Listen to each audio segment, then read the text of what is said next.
ഇപ്പം നടന്നുകൊണ്ടിരിക്കുന്ന Israel Palestine യുദ്ധത്തിൻ്റെ ഭാഗമായിട്ട് ഇസ്രായേൽ ഗാസയിൽ നടത്തിക്കൊണ്ടിരിക്കുന്ന ആക്രമണങ്ങളിൽ സാധാരണക്കാരായിട്ടുള്ള ഒരുപാട് ആളുകൾ കൊല്ലപ്പെടുന്ന വാർത്തകൾ നമ്മൾ എല്ലാ ദിവസവും പത്രമാധ്യമങ്ങളിലൂടെ കാണാറുണ്ട്.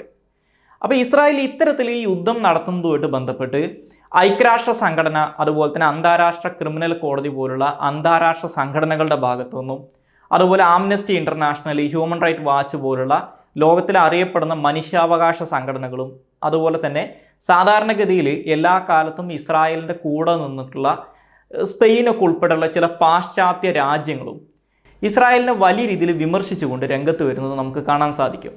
ഇത് കൂടാതെ ഈ യുദ്ധം ആരംഭിച്ചതിന് ശേഷം ഗാസയിലെ ഹമാസിൻ്റെ ഭാഗത്തു നിന്നുള്ള ആക്രമണങ്ങൾക്ക് പുറമെ യമനിലുള്ള ഹൂത്തികൾ, അതുപോലെ ലെബനാനിലെ ഹിസ്ബുള്ള, ഇറാഖിലുള്ള ഷിയ മിലീഷ്യാസ് എന്നിവരുടെയൊക്കെ ഭാഗത്തുനിന്ന് ഇസ്രായേൽ വലിയ രീതിയിലുള്ള ആക്രമണങ്ങൾ നേരിടുന്നുണ്ട്. ഇതിനു പുറമെയാണ് ഈ കഴിഞ്ഞ ഏപ്രിൽ മാസത്തിൽ ഈ മേഖലയിലെ ഇസ്രായേലിൻ്റെ ഏറ്റവും വലിയ ശത്രുരാജ്യമായിട്ട് കണക്കാക്കപ്പെടുന്ന ഇറാൻ നൂറുകണക്കിന് മിസൈലുകളും ഡ്രോണുകളും ഉപയോഗിച്ച് ഇസ്രായേലിനെതിരായിട്ട് വലിയൊരു ആക്രമണം നടത്തുന്നത്. സോ ഇത്തരത്തിലുള്ള വാർത്തകൾ നമ്മൾ കാണുന്ന സമയത്ത് ആളുകൾക്ക് സ്വാഭാവികമായിട്ടും തോന്നുന്ന ഒരു സംശയമാണ്, വെറും 22,000 ചതുരശ്ര കിലോമീറ്റർ മാത്രം വലിപ്പമുള്ള, 1 കോടിയിൽ താഴെ മാത്രം ജനസംഖ്യയുള്ള, തൊട്ടടുത്തുള്ള അറബ് രാജ്യങ്ങളുമായിട്ട് താരതമ്യം ചെയ്യുന്ന സമയത്ത് പ്രത്യേകിച്ച് പ്രകൃതി വിഭവങ്ങളൊന്നുമില്ലാത്ത ഇസ്രായേൽ എന്ന് പറയുന്ന ഈ ചെറിയ രാജ്യം ഇത്രയധികം വിമർശനങ്ങളെയും വെല്ലുവിളികളെയും ആക്രമണങ്ങളെയൊക്കെ എങ്ങനെയാണ് ചെറുത്ത് തോൽപ്പിക്കുന്നത് എന്നുള്ളത്.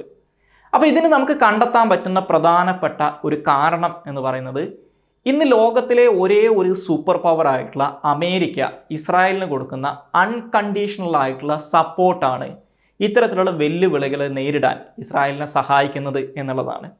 സോ എന്തുകൊണ്ടാണ് അമേരിക്ക ഇത്തരത്തിൽ ഇസ്രായേലിനെ വലിയ രീതിയിൽ സഹായിക്കുന്നത് എന്ന് ചോദിച്ചാൽ അതിനുള്ള പ്രധാനപ്പെട്ട ഒരു കാരണം, അമേരിക്കയിലെ ആഭ്യന്തര രാഷ്ട്രീയത്തിനകത്ത് ഇസ്രായേലി ലോബിക്കുള്ള സ്വാധീനമാണ് ഇതിനുള്ള കാരണം എന്ന് നമുക്ക് പറയാൻ സാധിക്കും.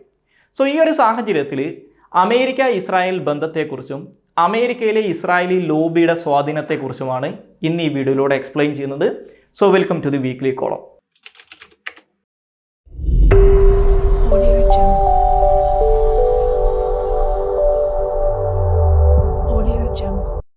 സോ ഈ അമേരിക്ക ഇസ്രായേൽ റിലേഷൻഷിപ്പിൻ്റെ ഒരു ചരിത്രം നമ്മൾ പരിശോധിച്ച് കഴിഞ്ഞാൽ ഇസ്രായേൽ എന്ന് പറയുന്ന രാജ്യത്തിൻ്റെ ചരിത്രത്തെക്കാട്ടിലും കൂടുതൽ പഴക്കം അതിനുണ്ടെന്ന് നമുക്ക് കണ്ടെത്താൻ സാധിക്കും. അപ്പോൾ നമുക്ക് എല്ലാവർക്കും അറിയാം, ഈ ഇസ്രായേൽ എന്ന് പറയുന്ന രാജ്യം നിലവിൽ വരാനുള്ള പ്രധാനപ്പെട്ട കാരണം എന്ന് പറയുന്നത് 1800കളുടെ അവസാനത്തിൽ തിയോഡർ ഹെർസൽ സ്ഥാപിച്ചിട്ടുണ്ടായിരുന്ന സയനിസ്റ്റ് മൂവ്മെൻറ്റിൻ്റെ പ്രവർത്തനങ്ങളാണ്. അപ്പോൾ ഈ സയനിസ്റ്റ് മൂവ്മെൻറ്റ് പ്രവർത്തനങ്ങൾ ആരംഭിച്ച് 1917 ഒക്കെ ആകുമ്പോഴാണ് അന്ന് ബ്രിട്ടൻ്റെ കൺട്രോളിലുണ്ടായിരുന്ന പാലസ്തീൻ എന്ന് പറയുന്ന പ്രദേശത്ത് ജൂതന്മാർക്ക് വേണ്ടിയിട്ട് ഇസ്രായേൽ എന്ന് പറയുന്ന രാജ്യം നിർമ്മിക്കുന്നതിന് വേണ്ടിയിട്ട് ഞങ്ങൾ സഹായിച്ചോളാം എന്ന് പറഞ്ഞ് ബ്രിട്ടീഷ് ഗവൺമെൻറ്റിൻ്റെ ഭാഗത്തുനിന്ന് ബൽഫോർ ഡിക്ലറേഷൻ എന്ന പേരിൽ അറിയപ്പെടുന്ന ഒരു ഒഫീഷ്യൽ ഡിക്ലറേഷൻ വരുന്നത്. ഈ ബൽഫോർ ഡിക്ലറേഷൻ വരുന്ന സമയത്ത് ഏകദേശം ഇതേ കാലഘട്ടത്തിൽ തന്നെ അമേരിക്കൻ കോൺഗ്രസും ഇസ്രായേൽ എന്ന് പറയുന്ന രാജ്യത്തിൻ്റെ ഫോർമേഷനെ സപ്പോർട്ട് ചെയ്തോളാം എന്ന് പറഞ്ഞുകൊണ്ട് ഒരു പ്രമേയം പാസ്സാക്കുന്നതായിട്ട് നമുക്ക് കാണാൻ സാധിക്കും. പിന്നീട് 2ാം ലോക മഹായുദ്ധത്തിൻ്റെ സാഹചര്യത്തിൽ ലോകചരിത്രം കണ്ടതിൽ വെച്ച് ഏറ്റവും വലിയൊരു കൂട്ടക്കൊല ജൂതന്മാർക്കെതിരായിട്ട് നാസി ജർമ്മനി കമ്മിറ്റ് ചെയ്യുന്ന സമയത്ത് ഈ ജൂതന്മാർക്ക് നേരിടേണ്ടി വന്നിട്ടുള്ള ഇത്ര വലിയ അട്രോസിറ്റീസ് കാരണം അമേരിക്കയിലെ സാധാരണക്കാരായിട്ടുള്ള ജനങ്ങൾക്കിടയിലും ഈ ഇസ്രായേൽ എന്ന് പറയുന്ന രാജ്യത്തിനുള്ള സപ്പോർട്ട് വലിയ രീതിയിൽ കൂടുന്നത് നമുക്ക് കാണാൻ സാധിക്കും. സോ ഈ ഒരു സാഹചര്യത്തിലാണ് 1948 ഇസ്രായേൽ എന്ന് പറയുന്ന രാജ്യം നിലവിൽ വരുന്നത്. സോ അപ്പോൾ ഇത്തരത്തിൽ 1948 മെയ് 14 ഇസ്രായേലിലെ നേതാക്കൾ ചേർന്നുകൊണ്ട് ഇസ്രായേൽ എന്ന് പറയുന്ന രാജ്യം സ്ഥാപിച്ചതായിട്ടുള്ള പ്രസ്താവന ഇറക്കുന്നത്, അല്ലെങ്കിൽ അവരുടെ സ്വാതന്ത്ര്യം പ്രഖ്യാപിക്കുന്നത്. സോ ഇസ്രായേൽ സ്വാതന്ത്ര്യം പ്രഖ്യാപിച്ചതിന് ശേഷം ഈ പുതിയ രാജ്യത്തിനെ ആദ്യമായിട്ട് അംഗീകരിച്ച ലോകരാജ്യം എന്ന് പറയുന്നത് അമേരിക്കയാണെന്ന് നമുക്ക് കാണാൻ സാധിക്കും. ഇസ്രായേലിൻ്റെ സ്വാതന്ത്ര്യ പ്രഖ്യാപനം നടന്ന് 11 മിനിറ്റുകൾ കഴിയുമ്പോഴേക്കും അന്നത്തെ അമേരിക്കൻ പ്രസിഡന്റ് ആയിരുന്ന ഹാരിയസ് ട്രൂമാന് ഇസ്രായേലിനെ അംഗീകരിച്ചുകൊണ്ടുള്ള പ്രസ്താവന പുറത്തിറക്കുന്നുണ്ട്.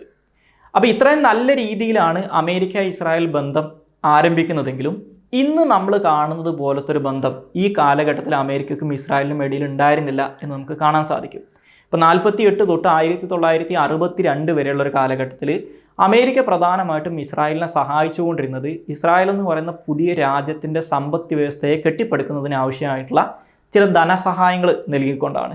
പക്ഷേ അത് ഇസ്രായേലിന് മറ്റു പല പ്രദേശങ്ങളിൽ നിന്നും കിട്ടിയിരുന്ന സഹായത്തെക്കാട്ടിലും വളരെ കുറവായിരുന്നു ഈ ആദ്യ കാലഘട്ടത്തിൽ അമേരിക്കയുടെ കയ്യിൽ നിന്ന് കിട്ടിയിരുന്ന ധനസഹായം എന്ന് പറയുന്നത്. അതുകൂടാതെ നമ്മൾ ഇന്ന് കാണുന്ന രീതിയിൽ ഇസ്രായേലി സൈന്യത്തിനുള്ള സഹായങ്ങളൊന്നും അന്ന് അമേരിക്ക നൽകുന്നുണ്ടായിരുന്നില്ല. അപ്പോൾ ഇതിനകത്തൊരു മാറ്റം വരാനുള്ള പ്രധാനപ്പെട്ട കാരണം ഈ കാലഘട്ടത്തിൽ ലോകത്തിൽ നിലവിലുണ്ടായിരുന്ന ശീതയുദ്ധം അഥവാ കോൾഡ് വാർ ആണെന്ന് നമുക്ക് കാണാൻ സാധിക്കും. സോ അപ്പോൾ ഇത്തരത്തിൽ ഈ കോൾഡ് വാറിൻ്റെ സാഹചര്യത്തിൽ ആരംഭിച്ച അമേരിക്ക ഇസ്രായേൽ സ്ട്രാറ്റജിക് പാർട്ട്ണർഷിപ്പാണ് ഇന്ന് നമ്മൾ കാണുന്ന രീതിയിൽ വളരെ യുണീക്കായിട്ടുള്ള വളരെ പവർഫുൾ ആയിട്ടുള്ള ഒരു റിലേഷൻഷിപ്പായിട്ട് മാറിയിട്ടുള്ളത് എന്ന് നമുക്ക് കാണാൻ സാധിക്കും. അപ്പോൾ ഈ 2024 നമ്മൾ ഈ അമേരിക്ക ഇസ്രായേൽ റിലേഷൻഷിപ്പിനെ ഒന്ന് അനലൈസ് ചെയ്ത് കഴിഞ്ഞാൽ ലോകത്തിൽ നമുക്ക് മറ്റൊരിടത്തും കാണാൻ സാധിക്കാത്ത അത്ര യുണീക്കായിട്ടുള്ള അത്ര ക്ലോസ് ആയിട്ടുള്ളൊരു ബന്ധമാണ് അമേരിക്കക്കും ഇസ്രായേലിനും ഇടയിലുള്ളത് എന്ന് നമുക്ക് കാണാൻ സാധിക്കും. ഇപ്പോൾ ഒരു ഉദാഹരണം പറഞ്ഞു കഴിഞ്ഞാൽ ഐക്യരാഷ്ട്ര സംഘടനയുടെ രക്ഷാസമിതിയിലെ ഒരു സ്ഥിരാംഗമായിട്ടുള്ള അമേരിക്ക അവരുടെ വീറ്റോ അധികാരങ്ങൾ 1945 തൊട്ട് ഇതുവരെയുള്ള കാലഘട്ടത്തിൽ ഉപയോഗിച്ചിട്ടുള്ളത് 85 പ്രാവശ്യമാണ്. ഇതിൽ 44 പ്രാവശ്യവും അമേരിക്ക ഈ വീറ്റോ അധികാരങ്ങൾ ഉപയോഗിച്ചിട്ടുള്ളത് ഇസ്രായേലിനെതിരായിട്ടുള്ള പ്രമേയങ്ങളെ പരാജയപ്പെടുത്തുന്നതിന് വേണ്ടിയിട്ടാണ്. അതുപോലെ തന്നെ രണ്ടാം ലോക മഹായുദ്ധത്തിന് ശേഷം അമേരിക്ക ഈ പുതിയ രാജ്യങ്ങൾക്ക് നൽകിക്കൊണ്ടിരുന്ന സാമ്പത്തിക സൈനിക സഹായങ്ങളുണ്ട്, അമേരിക്കയുടെ ഫോറിൻ എയ്ഡ് എന്ന് പറയും. ഈ ഫോറിൻ എയ്ഡിൻ്റെ ഏറ്റവും വലിയ ഗുണഭോക്താവ് ഇസ്രായേലാണെന്ന് നമുക്ക് കാണാൻ സാധിക്കും. ഇപ്പോൾ ഇത്രയും കാലത്തിൻ്റെ ഇടയ്ക്ക് ഏകദേശം $300 ബില്യൺ കൂടുതലാണ് അമേരിക്കയുടെ കയ്യിൽ നിന്ന് വിദേശ ധനസഹായമായിട്ട് ഇസ്രായേലിന് കിട്ടിയിട്ടുള്ളത്. അതുകൂടാതെ ഇപ്പോൾ നമ്മൾ സാധാരണഗതിയിൽ ഈ അന്താരാഷ്ട്ര രാഷ്ട്രീയമായിട്ട് ബന്ധപ്പെട്ട് പറയുന്ന ഒരു കാര്യമുണ്ട്, ലോകത്തിൽ ഒരു രാജ്യവും സ്വന്തം താല്പര്യങ്ങളെ ഹനിച്ചുകൊണ്ട് മറ്റൊരു രാജ്യത്തിനെ സഹായിക്കില്ല എന്ന്. പക്ഷെ പലപ്പോഴും അമേരിക്ക എന്ന് പറയുന്ന സൂപ്പർ പവർ അവരുടെ സ്വന്തം താല്പര്യങ്ങളെ ഹനിച്ചിട്ട് വരെ ഇസ്രായേലിനെ സഹായിക്കുന്നത് നമുക്ക് കാണാൻ സാധിക്കും. ഇപ്പോൾ ഉദാഹരണത്തിന് 1967 ഈ ഇസ്രായേലും അറബ് രാജ്യങ്ങളും തമ്മിൽ 6 ഡേ വാർ നടക്കുന്ന സമയത്ത് ഇസ്രായേലിൻ്റെ നാവികസേനയും അതുപോലെ അവരുടെ വ്യോമസേനയും ചേർന്നുകൊണ്ട് അമേരിക്കയുടെ ഒരു ചാരക്കപ്പലായിരുന്ന USS ലിബർട്ടി എന്ന് പറയുന്ന കപ്പലിനെ ആക്രമിച്ച് തകർക്കുന്നുണ്ട്. അതിൻ്റെ ഭാഗമായിട്ട് ഏകദേശം 34ഓളം അമേരിക്കൻ പട്ടാളക്കാർ ഈ ആക്രമണങ്ങൾ കൊല്ലപ്പെടുന്നുണ്ട്. പക്ഷേ അമേരിക്കക്കെതിരായിട്ട് ഇത്ര വലിയൊരു ആക്രമണം നടത്തിയിട്ടും അതിൻ്റെ പേരിൽ യാതൊരു തരത്തിലുള്ള കോൺസിക്വൻസസും ഫേസ് ചെയ്യേണ്ടി വന്നിട്ടില്ലാത്തൊരു രാജ്യമാണ് ഇസ്രായേൽ എന്ന് പറയുന്നത്. അപ്പോൾ അതുകൊണ്ട് തന്നെ ഈ ജോൺ മെർഷൈമറിനൊക്കെ പോലുള്ള ഇൻ്റർനാഷണൽ റിലേഷൻസിനകത്തെ എക്സ്പേർട്സ് ആയിട്ടുള്ള ആളുകൾ ഇപ്പം നിലവിലുള്ള ഈ അമേരിക്ക ഇസ്രായേൽ റിലേഷൻഷിപ്പിനെ വിശേഷിപ്പിക്കാറുള്ളത് അമേരിക്കയ്ക്ക് വലിയ രീതിയിൽ തിരിച്ചടികൾ കിട്ടാൻ സാധ്യതയുള്ള അല്ലെങ്കിൽ അമേരിക്കയുടെ താല്പര്യങ്ങൾക്ക് വിരുദ്ധമാണ് ഇപ്പം നിലവിലുള്ള അമേരിക്ക ഇസ്രായേൽ ബന്ധം എന്നാണ്. അപ്പോൾ എന്തുകൊണ്ടാണ് ലോകത്തിൽ നമുക്ക് മറ്റൊരിടത്തും കാണാൻ പറ്റാത്ത രീതിയിലുള്ള ഒരു ക്ലോസ് റിലേഷൻഷിപ്പ് അല്ലെങ്കിൽ ഇത്തരത്തിൽ യുണീക്കായിട്ടുള്ള റിലേഷൻഷിപ്പ് അമേരിക്കക്കും ഇസ്രായേലിനും ഇടയിലുള്ളത് എന്ന് നമ്മൾ നോക്കിയാൽ അതിന് പ്രധാനമായിട്ടും 4 കാരണങ്ങളാണ് നമുക്ക് കണ്ടെത്താൻ സാധിക്കുക. അപ്പോൾ അതിനകത്ത് ഒന്നാമത്തെ ഒരു കാരണം എന്ന് പറയുന്നത് ഈ അമേരിക്ക ഇസ്രായേൽ ബന്ധത്തിനെ ന്യായീകരിച്ചുകൊണ്ട് അമേരിക്കയിലെ രാഷ്ട്രീയ നേതാക്കൾ പറയുന്നതാണ്. ജനാധിപത്യം അതുപോലെ സിവിൽ ലിബർട്ടീസ് പോലുള്ള ചില വാല്യൂസ് ഷെയർ ചെയ്യുന്ന 2 രാജ്യങ്ങളാണ് അമേരിക്കയും ഇസ്രായേലും. അതുകൊണ്ട് അമേരിക്ക ഇസ്രായേലിനെ സഹായിക്കേണ്ടത് ഒരു ആവശ്യകതയാണ് അല്ലെങ്കിൽ ഇസ്രായേലിനെ സഹായിക്കേണ്ട ഒരു ബാധ്യത അമേരിക്കയ്ക്കുണ്ടെന്ന് അമേരിക്കയിൽ പല കാലഘട്ടങ്ങളിൽ ഭരിച്ചിട്ടുള്ള പ്രസിഡന്റുമാർ ഉൾപ്പെടെയുള്ള ആളുകളൊക്കെ പറയുന്നത് നമുക്ക് കാണാൻ സാധിക്കും. ഇനി രണ്ടാമത്തെ ഒരു കാരണം എന്ന് പറയുന്നത് ഞാൻ നേരത്തെ സൂചിപ്പിച്ച ഒരു കോൾഡ് വാറിൻ്റെ അല്ലെങ്കിൽ ഒരു ശീതയുദ്ധത്തിൻ്റെ സമയത്താണ് ഇന്ന് നമ്മൾ കാണുന്ന രീതിയിലുള്ള അമേരിക്ക ഇസ്രായേൽ ബന്ധം ആരംഭിക്കുന്നത്. അപ്പോൾ അതിനുള്ളൊരു പ്രധാനപ്പെട്ട കാരണം എന്ന് പറയുന്നത് ഈ കോൾഡ് വാർ നടക്കുന്ന സമയത്ത് 1960കളിലാണ് ഇസ്രായേലിൻ്റെ തൊട്ടപ്പുറത്ത് കിടക്കുന്ന ആ കാലഘട്ടത്തിൽ ഇസ്രായേലിൻ്റെ ഏറ്റവും വലിയ ശത്രു രാജ്യങ്ങളായിരുന്ന ഈജിപ്തും സിറിയയും സോവിയറ്റ് യൂണിയനുമായിട്ട് കൂടുതൽ അടുക്കുന്നത്. അപ്പോൾ ഈ കോൾഡ് വാറിൻ്റെ സാഹചര്യത്തിൽ സോവിയറ്റ് യൂണിയൻ്റെ ഏറ്റവും വലിയ ശത്രു രാജ്യമാണ് അമേരിക്ക. അമേരിക്ക ആ കാലഘട്ടത്തിൽ പെട്രോളിയത്തിന് വേണ്ടിയിട്ട് ഏറ്റവും അധികം ഡിപ്പെൻഡ് ചെയ്തിരുന്നത് ഗൾഫ് രാജ്യങ്ങളെയാണ് അല്ലെങ്കിൽ മിഡിൽ ഈസ്റ്റിലുള്ള അറബ് രാജ്യങ്ങളെയാണ്. അപ്പോൾ ഈ മേഖലകളിൽ സോവിയറ്റ് യൂണിയൻ്റെ സ്വാധീനം വർദ്ധിക്കുക എന്ന് പറഞ്ഞു കഴിഞ്ഞാൽ അത് അമേരിക്കയുടെ ദേശീയ താല്പര്യത്തിന് വലിയ രീതിയിലുള്ള തിരിച്ചടി കൊടുക്കുന്ന ഒരു കാര്യമാണ്. സോ ആ ഒരു സാഹചര്യത്തിലാണ് ഈ സോവിയറ്റ് യൂണിയൻ്റെ സൗഹൃദ രാജ്യങ്ങളായിട്ടുള്ള അറബ് രാജ്യങ്ങൾക്കെതിരായിട്ട് അമേരിക്ക ഇസ്രായേലിനെ സഹായിക്കാൻ തുടങ്ങുന്നത്. സോ ഇത്തരത്തിലാണ് ഈ ഇസ്രായേലിന് അമേരിക്ക വലിയ രീതിയിലുള്ള സൈനിക സഹായം കൊടുത്തു തുടങ്ങുന്നത്. അപ്പോൾ അതിനുള്ള പല ബെനിഫിറ്റ്സും പല കാലഘട്ടങ്ങളിലായിട്ട് അമേരിക്കയ്ക്ക് കിട്ടിയിട്ടുള്ളതായിട്ട് നമുക്ക് കാണാൻ സാധിക്കും. ഇപ്പോൾ ഉദാഹരണത്തിന് 1966 ഇസ്രായേലിൻ്റെ ചാരസംഘടനയായിട്ടുള്ള മൊസാദ് നടത്തിയിട്ടുള്ള ഓപ്പറേഷൻ ഡയമണ്ട് എന്ന് പറയുന്ന ഒരു ഓപ്പറേഷൻ ഉണ്ട്. ഈ ഓപ്പറേഷനിലൂടെയാണ് ഈ സോവിയറ്റ് യൂണിയൻ്റെ മറ്റൊരു സൗഹൃദ രാജ്യമായിരുന്ന ഇറാഖിലെ ഒരു വ്യോമസേന പൈലറ്റ് അന്ന് സോവിയറ്റ് യൂണിയൻ്റെ ഏറ്റവും ലേറ്റസ്റ്റ് ടെക്നോളജി ഉപയോഗിച്ച് നിർമ്മിച്ചിട്ടുണ്ടായിരുന്ന MiG-21 എന്ന് പറയുന്ന വിമാനം ഇറാഖിൽ നിന്ന് ഇസ്രായേലിലേക്ക് കടത്തിക്കൊണ്ടുപോകുന്നത്. സോ ഈ MiG-21 വിമാനത്തെക്കുറിച്ച് അന്ന് അമേരിക്കയുടെ ചാരസംഘടനകൾക്കോ അല്ലെങ്കിൽ അമേരിക്കയിലെ സൈന്യത്തിനൊന്നും കൃത്യമായിട്ടുള്ളൊരു ധാരണ ഉണ്ടായിരുന്നില്ല. അപ്പോൾ ഈ MiG-21 യുദ്ധവിമാനത്തെക്കുറിച്ച് കൂടുതൽ പഠിക്കാനൊക്കെ അമേരിക്കയ്ക്ക് സാധിച്ചത് അന്ന് ഇസ്രായേൽ നടത്തിയിട്ടുള്ള ഈ ഒരു ഓപ്പറേഷനിലൂടെയാണ്.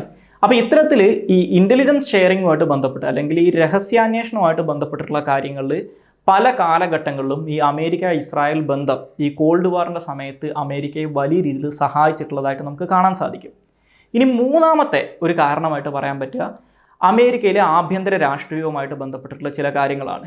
ഇപ്പോൾ അമേരിക്കയിലെ മൊത്തം ജനസംഖ്യയെ നമ്മൾ എടുത്തു നോക്കിയാൽ അതിനകത്ത് ഏകദേശം 25% വരുന്നത് ഇവാഞ്ചലിക്കൽ ക്രിസ്ത്യൻസ് എന്ന് പറയുന്ന ഒരു വിഭാഗമാണ്.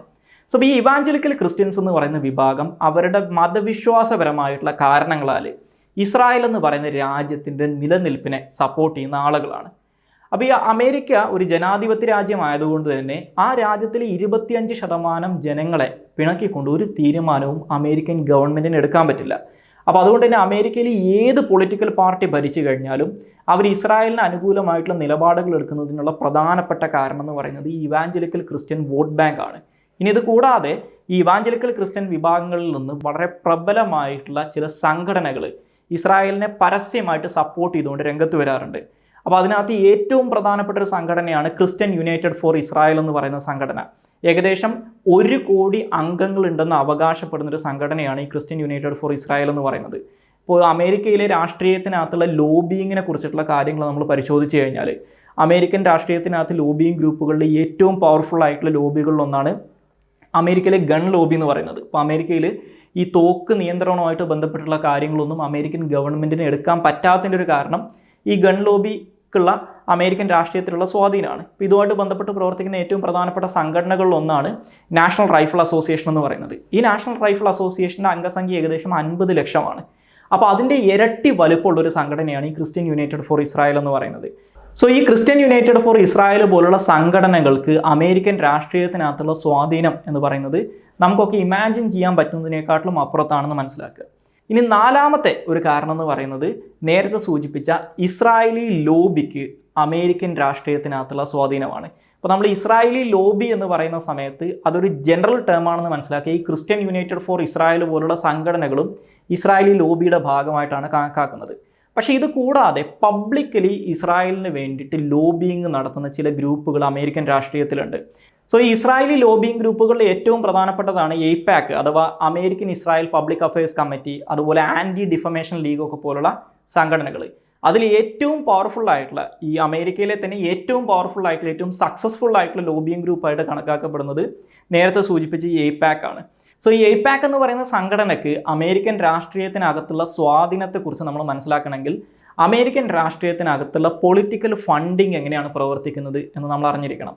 അപ്പോൾ നമുക്കറിയാം നമ്മുടെ ഇന്ത്യൻ രാഷ്ട്രീയത്തിലാണെങ്കിൽ പോലും കൃത്യമായിട്ടുള്ള ഫിനാൻസിങ് ഇല്ലാത്ത, അതായത് കയ്യിൽ പൈസ ഇല്ലാത്ത ഒരു രാഷ്ട്രീയ പാർട്ടിക്കോ ഒരു രാഷ്ട്രീയ നേതാവിനോ ഇവിടെ തെരഞ്ഞെടുപ്പുകളിൽ വിജയിക്കുക എന്ന് പറയുന്നത് വളരെ ബുദ്ധിമുട്ടുള്ള ഒരു പ്രോസസ്സാണെന്ന് നമുക്കറിയാം. അപ്പോൾ ഇതുപോലെ തന്നെയാണ് അമേരിക്കയിലും രാഷ്ട്രീയ പാർട്ടികൾക്ക് അല്ലെങ്കിൽ വ്യക്തികൾക്ക് തെരഞ്ഞെടുപ്പുകളിൽ ജയിക്കണമെങ്കിൽ വലിയ രീതിയിലുള്ള ഫണ്ടിങ് ആവശ്യമാണ്.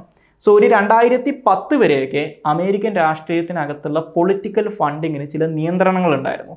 പക്ഷേ 2010 അമേരിക്കയിലെ സുപ്രീം കോടതി വിധി പറഞ്ഞിട്ടുള്ള വളരെ സുപ്രധാനമായിട്ടുള്ള ഒരു കേസുണ്ട്.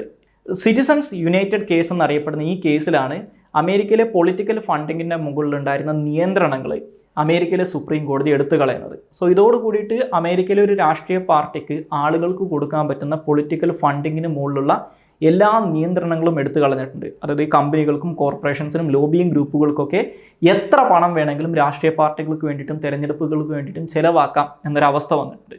സോ ഇപ്പോൾ ഈ ഒരു കേസിൻ്റെ വിധി വന്നതിന് ശേഷം അമേരിക്കയിലെ രാഷ്ട്രീയത്തിനകത്ത് ഇലക്ഷൻസിൽ ജയിക്കുന്നത് ആരാണെന്നുള്ളത് വലിയൊരു അളവോളം തീരുമാനിക്കുന്നത് ഒരു വ്യക്തിക്ക് അവിടുത്തെ തെരഞ്ഞെടുപ്പുകളിൽ സ്പെൻഡ് ചെയ്യാൻ പറ്റുന്ന, അല്ലെങ്കിൽ ഒരു രാഷ്ട്രീയ പാർട്ടിക്ക് അവിടുത്തെ തെരഞ്ഞെടുപ്പുകളിൽ സ്പെൻഡ് ചെയ്യാൻ പറ്റുന്ന പണത്തിൻ്റെ അളവ് വെച്ചിട്ടാണ്. അപ്പോൾ ഏതൊരു രാഷ്ട്രീയ പാർട്ടി ആണെങ്കിലും അല്ലെങ്കിൽ ഏതൊരു രാഷ്ട്രീയ നേതാവാണെങ്കിലും തിരഞ്ഞെടുപ്പുകളിൽ ജയിക്കാൻ ആഗ്രഹിക്കുന്ന ഒരാളാണെങ്കിൽ അയാൾ ആദ്യം ചെയ്യുന്ന കാര്യം പരമാവധി ക്യാമ്പയിൻ ഫണ്ടിങ് സമാഹരിക്കാൻ വേണ്ടി ശ്രമിക്കുക എന്നുള്ളതാണ്. അപ്പോൾ അതുകൊണ്ട് തന്നെ അവിടെയാണ് ഈ എയ്പാക് എന്ന് പറയുന്ന സംഘടനയുടെയൊക്കെ പ്രാധാന്യം വരുന്നത്. കാരണം ഈ എയ്പാക് എന്ന് പറയുന്ന സംഘടനയെ അനുകൂലിക്കുന്ന അല്ലെങ്കിൽ ഈ സംഘടനയുടെ ഭാഗമായിട്ടുള്ള ഒരുപാട് പണക്കാരായിട്ടുള്ള ആളുകളുണ്ട്. ഇപ്പോൾ ഈ അമേരിക്കയിൽ ഏറ്റവും അറിയപ്പെടുന്ന പൊളിറ്റിക്കൽ കമൻറ്റേറ്റേഴ്സിൽ ഒരാളാണ് തോമസ് ഫ്രീഡ്മാൻ എന്ന് പറയുന്ന ന്യൂയോർക്ക് ടൈംസിലൊക്കെ ആർട്ടിക്കിൾസ് എഴുതുന്ന ഒരു വ്യക്തി.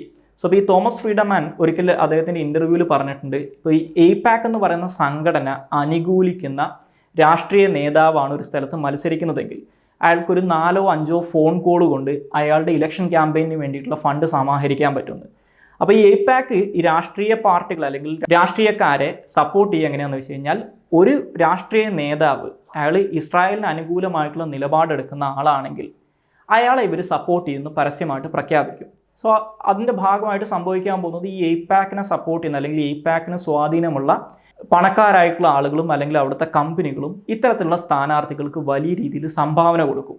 ഇനി അതേസമയം ഏതെങ്കിലും ഒരു രാഷ്ട്രീയ നേതാവ് അല്ലെങ്കിൽ ഒരു രാഷ്ട്രീയ പാർട്ടി ഈ അമേരിക്ക ഇസ്രായേൽ ബന്ധത്തിന് എതിരായിട്ട് നിലനിൽക്കുന്ന ഒരാളാണെങ്കിൽ അയാളെ എതിർത്ത് മത്സരിക്കുന്ന സ്ഥാനാർത്ഥി ആരാണോ അവർക്ക് വേണ്ടിയിട്ട് ഇവർ വലിയ രീതിയിൽ ഫണ്ടിങ് ഇറക്കുന്നത് നമുക്ക് കാണാൻ സാധിക്കും. ഈ എതിർക്കുന്ന ആൾ ഒരു ഇസ്രായേലി അനുകൂലി ആയിക്കൊള്ളുന്ന ഒരു നിർബന്ധമല്ല, പക്ഷേ ഇയാളെ പരാജയപ്പെടുത്തുന്നതിന് വേണ്ടിയിട്ട് ഇവർ ഇത്തരത്തിലുള്ള കാര്യങ്ങൾ ചെയ്യാറുണ്ട്. അതിൻ്റെ ഏറ്റവും ലേറ്റസ്റ്റ് എക്സാമ്പിളാണ് അമേരിക്കയിൽ ഇപ്പോൾ ഉള്ള രാഷ്ട്രീയക്കാരിൽ ഈ ഇസ്രായേൽ അമേരിക്ക ബന്ധത്തിനെ വിമർശിക്കുന്ന അപൂർവം ചില ആളുകളുടെ ഒരാളാണ് ജമാൽ ബോമാൻ എന്ന് പറയുന്ന ന്യൂയോർക്കിലെ 16th കോൺഗ്രഷണൽ ഡിസ്ട്രിക്റ്റിനെ റെപ്രസെൻ്റ് ചെയ്യുന്ന അമേരിക്കൻ ഹൗസ് ഓഫ് റെപ്രസെൻറ്റേറ്റീവ്സിലെ ഡെമോക്രാറ്റിക് പാർട്ടിയുടെ ഒരു മെമ്പർ എന്ന് പറയുന്നത്.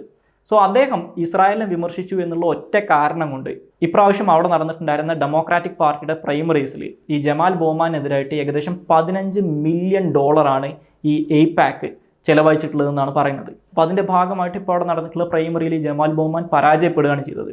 സോ അപ്പോൾ ഇത്തരത്തിൽ ഇസ്രായേലിനെതിരായിട്ട് നിലപാട് സ്വീകരിക്കുന്ന അല്ലെങ്കിൽ അമേരിക്ക ഇസ്രായേൽ ബന്ധത്തിനെതിരായിട്ട് നിലപാട് സ്വീകരിക്കുന്ന രാഷ്ട്രീയക്കാരെ ഒറ്റപ്പെടുത്താനും അവരെ തിരഞ്ഞെടുപ്പുകളിൽ പരാജയപ്പെടുത്തുന്നതിനും വേണ്ടിയിട്ടുള്ള കോൺസെൻട്രേറ്റഡ് ആയിട്ടുള്ള എഫേർട്സ് ഈ പാക്ക് പോലുള്ള സംഘടനകൾ അമേരിക്കൻ രാഷ്ട്രീയത്തിൽ സ്വീകരിക്കാറുണ്ട്. അപ്പോൾ അതുകൊണ്ട് തന്നെ അമേരിക്കയിൽ ഒരു രാഷ്ട്രീയ ഭാവി ആഗ്രഹിക്കുന്ന ഏതൊരു രാഷ്ട്രീയക്കാരനും ഈ ഇസ്രായേലിനെയോ അല്ലെങ്കിൽ അമേരിക്ക ഇസ്രായേൽ ബന്ധത്തെയോ വിമർശിക്കുന്നതിന് മുമ്പ് ഒരു 10 പ്രാവശ്യമെങ്കിലും ആലോചിക്കും എന്ന് മനസ്സിലാക്കുക. അപ്പോൾ ഇത്തരത്തിൽ ആളുകളെ പേടിപ്പെടുത്തി ഈ പറയുന്ന ഇസ്രായേൽ അമേരിക്ക ബന്ധത്തിനെ വിമർശിക്കുന്നതിൽ നിന്ന് മാറ്റി നിർത്താനും ഈ പറയുന്ന എയ്പാക്ക് പോലുള്ള സംഘടനകൾക്ക് സാധിക്കുന്നുണ്ട്. അപ്പോൾ അതുകൊണ്ട് തന്നെ അമേരിക്കൻ കോൺഗ്രസിനകത്തുള്ള വലിയൊരു ശതമാനം മെമ്പേഴ്സും ഇത്തരത്തിലുള്ള പ്രോ ഇസ്രായേൽ ലോബീസ് കൺട്രോൾ ചെയ്യുന്ന അല്ലെങ്കിൽ ഈ പ്രോ ഇസ്രായേൽ ലോബികൾക്ക് വലിയ ഇതിൽ സ്വാധീനമുള്ള മെമ്പേഴ്സ് ആയിരിക്കും. അപ്പോൾ ആ ഒരു സാഹചര്യത്തിലാണ് ഇപ്പോൾ ഈ ഇസ്രായേൽ ഗാസ യുദ്ധം തുടങ്ങിയതിന് ശേഷം ഏകദേശം $26 ബില്യൺ അമേരിക്ക ഇസ്രായേലിന് സൈനിക സഹായമായിട്ട് അമേരിക്കൻ കോൺഗ്രസ് ഇപ്പോൾ പ്രഖ്യാപിച്ചിട്ടുള്ളത്. അപ്പോൾ ഈ $26 ബില്യൺ എന്ന് പറയുന്നത് ഇപ്പോൾ നിലവിൽ ഒബാമ അമേരിക്കൻ പ്രസിഡന്റ് ആയിരുന്ന സമയം തൊട്ടേ ഇസ്രായേലിന് ഒരു $3.8 ബില്യൺ വർഷാവർഷം സൈനിക സഹായമായിട്ട് കൊടുക്കുന്നുണ്ട്. അതിന് പുറമെയാണ് ഈ $26 ബില്യൺ ഈ വർഷം അമേരിക്ക ഇസ്രായേലിന് അഡീഷണൽ ആയിട്ടുള്ള സൈനിക സഹായമായിട്ട് കൊടുക്കുന്നത്. ഇനി ഇത് കൂടാതെ ഈ എയ്പാക്ക് പോലെയൊക്കെയുള്ള സംഘടനകൾക്ക് അമേരിക്കൻ രാഷ്ട്രീയത്തിനകത്തുള്ള സ്വാധീനത്തിനുള്ള മറ്റൊരു ഉദാഹരണമായിട്ട് പറയാറുള്ളത് 1990 തൊട്ട് 2006 വരെയുള്ള കാലഘട്ടത്തിൽ ഈ എയ്പാക്ക് എന്ന് പറയുന്ന സംഘടന അല്ലെങ്കിൽ ഈ ജൂയിഷ് ലോബി മൊത്തത്തിൽ അമേരിക്കൻ രാഷ്ട്രീയത്തിനകത്ത് ലോബിയിങ്ങിന് വേണ്ടി ഉപയോഗിച്ചിട്ടുള്ളത് ഏകദേശം $56 മില്യൺ ആണെന്നാണ് പറയുന്നത്. ഇനി ഇതേ സമയത്ത് അമേരിക്കയിലുള്ള അറബ് മുസ്ലിം വിഭാഗങ്ങളുടെ ഭാഗമായിട്ടുള്ള ലോബിയിങ് ഗ്രൂപ്പുകൾ വെറും $8 ലക്ഷം മാത്രമാണ് ലോബിയിങ്ങിന് വേണ്ടി ഉപയോഗിച്ചിട്ടുള്ളതെന്ന് പറയുന്നുണ്ട്. അപ്പോൾ അത്ര വലിയൊരു ഡിസ്പാരിറ്റി ഇവർ തമ്മിലുണ്ടെന്ന് മനസ്സിലാക്കുക. സോ അപ്പോൾ ഈ കാരണങ്ങൾ കൊണ്ടൊക്കെയാണ് ഈ അമേരിക്കയിൽ ഇസ്രായേലിന് വലിയ രീതിയിലുള്ള സ്വാധീനം ഉള്ളതെന്ന് മനസ്സിലാക്കുക. സോ അപ്പോൾ ഇത്രയും കാര്യങ്ങളാണ് ഈ ഒരു വിഷയവുമായിട്ട് ബന്ധപ്പെട്ട് പറയാനുള്ളത്. സോ ഈ ചാനലിലെ വീഡിയോസും ഇഷ്ടപ്പെടുന്നുണ്ടെങ്കിൽ ഈ ചാനൽ സബ്സ്ക്രൈബ് ചെയ്യുക. ഈ വീഡിയോസ് മറ്റുള്ളവർ കാണുന്നത് നല്ലതാണെന്ന് തോന്നുന്നുണ്ടെങ്കിൽ ഈ വീഡിയോസ് ഷെയർ ചെയ്യുക. So thank you all.